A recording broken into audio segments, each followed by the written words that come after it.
Hello my dear friend, welcome to education point online. So friend, कैसे हैं आप लोग? आई होप बहुत अच्छे होंगे। सो मेरे प्यारे बच्चों, आज हम लोग बात करने वाले हैं how to prepare for RGPV practical exam. क्योंकि यार बच्चे प्रैक्टिकल एग्जाम में भी डर रहे हैं। एक बच्चा मिला, सर एक्सटर्नल आ रहा बाहर से, पता नहीं क्या होगा, हम पास होंगे हम फेल होंगे। तो यार ये वाला जो थॉट है ना, ये पहले दिमाग से हटाओ।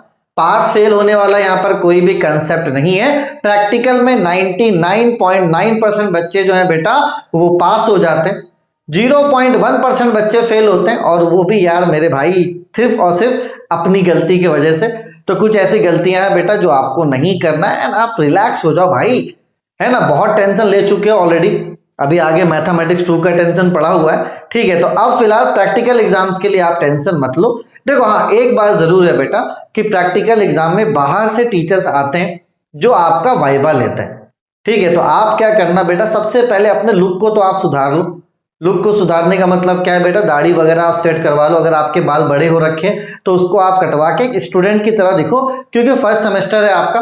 अपन को ज्यादा हीरो बनने की जरूरत नहीं, आप अपने आप को डिसेंट लुक पे लेके जाना कि नहीं भैया अपन स्टूडेंट है। बहुत ऐसे बच्चों को मैं देखता हूँ कि एग्जाम मतलब कैसे भी चले जा रहे हैं, भाई ये वाला काम मत करना, क्योंकि बाहर से एक्सटर्नल आता है, वो आपके साथ बैठ के भाई भाई बातें भी करेगा, ठीक है, आपसे सवाल भी पूछेगा। तो आपका स्टूडेंट दिखना, आपका डिसेंट दिखना क्या है, बहुत ही ज्यादा जरूरी है। तो अभी आपके पास टाइम है, ठीक है, थोड़ा सा अपने लुक पर आपको क्या करना है, काम कर लेना है। बाकी इसके ज्यादा मैं आगे, इससे ज्यादा मैं आपको कुछ नहीं बोलूंगा, ठीक है। चलिए भैया, दूसरी बात बेटा, अभी आपके पास टाइम है, तो अपने जो प्रैक्टिकल कॉपी है ना, उसको प्लीज आप कंप्लीट कर लेना, क्योंकि प्रैक्टिकल कॉपी चेक होता है ना। अगर किसी का किस्मत खराब रहा है और एक्सटर्नल ने प्रैक्टिकल कॉपी मांग लिया, ठीक है, अगर उसमें आपने कुछ लिख कर नहीं रखा है बेटा, तो वो हो सकता है कि आपको फेल कर दे। तो ये वाली गलती आपको नहीं करना। तो स्मार्ट हो, अच्छी बात है, ओवर स्मार्ट अपन को कभी नहीं बनना, ठीक है। जो बेसिक चीजें हैं बेटा, बेसिक चीजें क्या है कि आप एक स्टूडेंट की तरह दिखो, डिसेंट आपको दिखना है।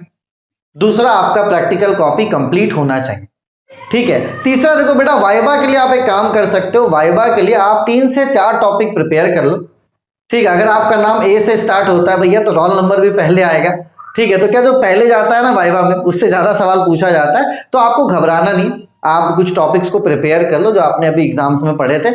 आप बोल देना कि सर अब ये टॉपिक्स प्रिपेयर करके आए हैं, उसी से वो सवाल पूछ लेगा। एकदम घबराना नहीं, है ना। उसके सींग वगैरह नहीं निकले हुए हैं कि वो आपको मारेगा। बस यहाँ पर क्या बेटा, आपको घबराना नहीं है। 2 से 3 टॉपिक आप प्रिपेयर कर लो, ठीक है। एग्जामिनर आपसे पूछेगा, जो एक्सटर्नल आएगा, कि भैया क्या पढ़कर आओ, तो बता देना सर ये पढ़कर आए, ठीक है। ऐसा नहीं, अगर कुछ जवाब आपको नहीं आ रहा तो घबराना नहीं, ठीक है। सब चीज का नंबर काउंट होता है, इवन आपके प्रेजेंट का नंबर काउंट होगा, आप प्रेजेंट हो, ठीक है। दूसरा, आपने प्रैक्टिकल कॉपी सबमिट किया, उसका भी नंबर होता है। वाइवा के भी कुछ नंबर होते हैं, लेकिन कहीं ना कहीं तो वाइवा के जो नंबर है ना, वो आपके इंटरनल ही देते हैं, ठीक है। तो प्लीज मैं हमेशा बोलता हूं कि कॉलेज के टीचर से आपको बहसबाजी कभी नहीं करना है। आप जितना अच्छे से बनाकर रखोगे ना, क्योंकि देखो जितने भी इंटरनल मार्क्स हैं वो आपके एचओडी के पास होते हैं, वो आपके टीजी के पास होता है, ठीक है बेटा। चलिए, तो प्रोसेस क्या है? प्रोसेस देखो बेटा, 2 चीजें हैं। पहला तो आपको कॉपी दिया जाएगा, है ना, आपको एक एग्जाम कॉपी दिया जाएगा और उसमें बोल दिया जाएगा कि आप प्रैक्टिकल लिखो। एक चीज तो ये आपका हो गया, ठीक है। इसमें घबराना नहीं है, आप जो पढ़कर जा रहे हो या तो आपको टीचर गाइड कर देंगे, कोई प्रैक्टिकल वगैरह लिख लो।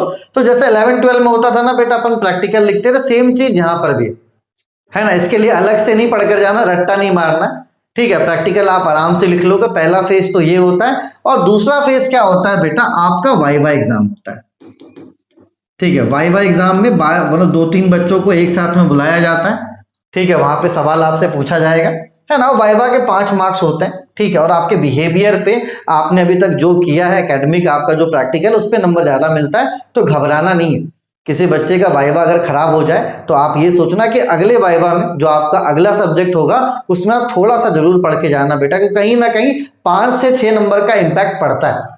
मैं आपको ये नहीं बोलूंगा कि आप फेल हो जाओगे, लेकिन इंपैक्ट तो पड़ता ही पड़ता है, ठीक है। साथ ही साथ इंटरनल से आप अच्छे से कोऑर्डिनेट करना, एग्जाम्स को आप आराम से स्मूथली दो, घबराना नहीं, ठीक है। 2 फेजेस हैं। अब हो सकता है किसी कॉलेज में पहले वाइवा हो जाता है, उसके बाद कॉपी लिखाया जाता है, या तो कभी कभी पहले कॉपी लिखाया जाता है, उसके बाद वाइवा होता है, बस, ठीक है। बाकी आपका जो प्रैक्टिकल कॉपी है वो सबमिट आपको करना है, ठीक है। और वाइवा के लिए कम से कम 2 से 3 टॉपिक आप पढ़ लो, क्योंकि अगर आपसे एग्जामिनर बोल दे कि भैया आप क्या पढ़कर आए हो, तो आप बता तो सकते हो ना भाई कि सर अपन ये पढ़कर आए, ठीक है, ताकि उसको ऐसा नहीं लगे कि आप एकदम नहीं पढ़कर आए। ठीक है, तो चलिए परेशान आपको नहीं होना है। पहला आप डिसेंट लिखो, प्रैक्टिकल कॉपी आपको कंप्लीट कर लेना है, ठीक है बेटा। चलिए, और वाइवा के लिए 2 से 3 टॉपिक आप पढ़ लो, आराम से आपका एग्जाम चला जाएगा। और जैसे आपके 2 प्रैक्टिकल्स हो जाएंगे ना, वो डर है, वो डर भी खत्म हो जाएगा। तो भैया डरना नहीं है, ठीक है। संडे को मुझसे काम करवा रहे हो, पता नहीं तुम लोग क्या क्या करवाओगे मुझसे, है ना। चलो कोई बात नहीं भाई साहब, आपके लिए संडे क्या मंडे क्या हर दिन काम कर लेंगे, बस आप घबराइए मत, अपने और अपनों का खूब ख्याल रखिए, ठीक है। प्रैक्टिकल एग्जाम्स आप अच्छे से दीजिए, है ना, इसमें घबराना मत। अब ये नहीं भैया चीटिंग वीटिंग लेके जा रहे, वो सब मत करना, हो जाता है, सारी चीजें इंटरनल करता है। एक्सटर्नल बस एक फॉर्मेलिटी है जो निभाना पड़ता है, वो आते हैं साइन वगैरह करते हैं, तो जस्ट अ फॉर्मेलिटी। जो भी होता है वो कॉलेज वाले ही करते हैं, जो आपके इंटरनल होते हैं, जो आपके सब्जेक्ट्स को डील करते हैं, वही सारी चीजें करते हैं बेटा, तो घबराना नहीं। हाँ, वाइवा का इम्पैक्ट होता है, लेकिन इतना ज्यादा नहीं होता कि आप फेल हो जाओ। अगर वाइवा में आपने अच्छे से जवाब नहीं दिया तो हो सकता है 3 से 4 नंबर आपको कम मिले, उससे ज्यादा कुछ भी नहीं होगा। बस आपको बहसबाजी वगैरह नहीं करना है, ठीक है। चलिए, अपने और अपनों का आप खूब ख्याल रखिए। Take care, bye bye, Tata.